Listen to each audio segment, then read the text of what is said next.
Assalamualaikum warahmatullahi wabarakatuh. Kenalkan, nama saya Syafiq Amrogi dengan NIM G1D12531. Di sini saya akan menjelaskan materi tentang stunting kepada anak.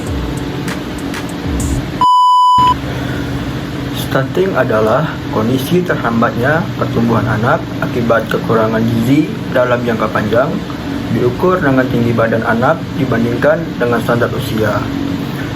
Stunting juga dapat diartikan sebagai gangguan pertumbuhan dan perkembangan anak akibat kekurangan gizi kronis jangka panjang dan infeksi berulang, terutama dalam 1000 hari pertama kehidupan atau HPK yang ditandai dengan tinggi badan anak lebih pendek dari standar usianya. Seperti yang kita ketahui, penurunan stunting di Indonesia menunjukkan progres signifikan, dengan angka prevalensi nasional berhasil ditekan hingga 19,8% pada tahun 2024 sesuai hasil survei status gizi Indonesia SSGI 2024. Capaian ini merupakan hasil intervensi yang dilakukan selama 5 tahun terakhir, di mana prevalensi stunting menurun secara bertahap dari 27,7% pada 2019. Hal ini menunjukkan upaya meningkatkan kualitas kesehatan anak dan sumber daya manusia di Indonesia berjalan pada sesuai target dan perencanaan.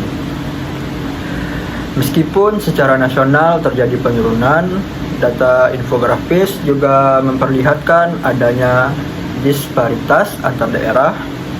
Beberapa provinsi telah mencapai prevalensi yang sangat rendah, jauh di bawah rata-rata nasional. Bali menjadi yang terbaik dengan prevalensi hanya 8,6%, diikuti oleh Jawa Timur 14,7% dan Kepulauan Riau 15%. Keberhasilan di provinsi-provinsi ini dapat menjadi model bagi wilayah lain. Di sisi lain, tantangan besar masih dihadapi oleh beberapa provinsi dengan prevalensi stunting yang sangat tinggi.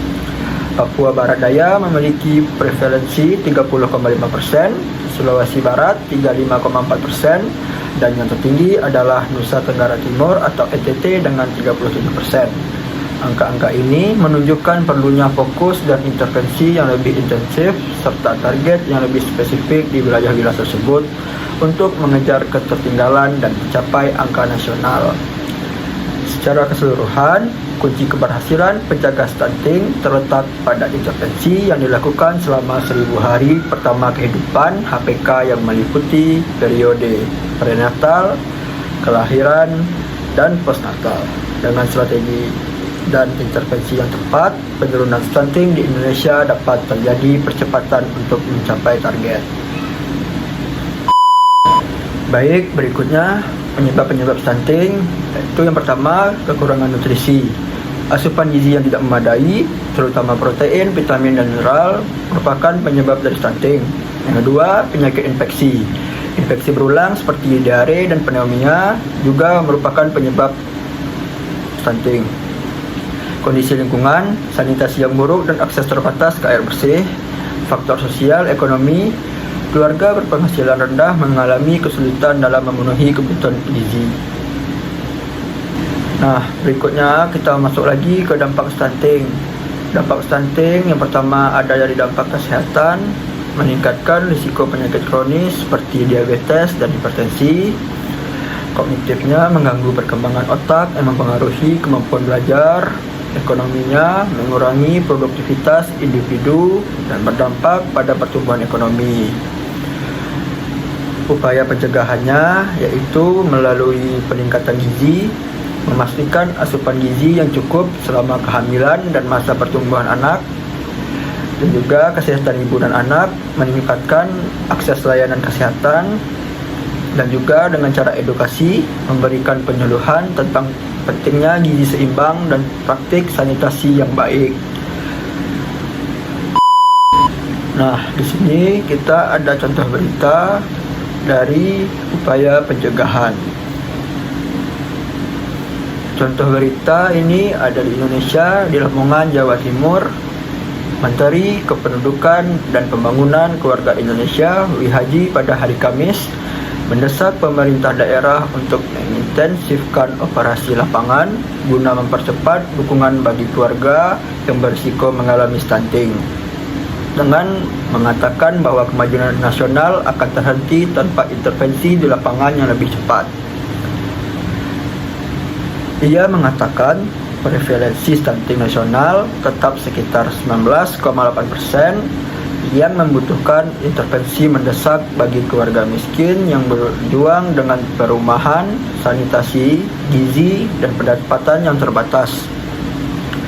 Bantuan pemerintah akan fokus pada perbaikan rumah, akses air bersih, dan dukungan untuk usaha kecil guna memastikan anak-anak memiliki awal yang sehat.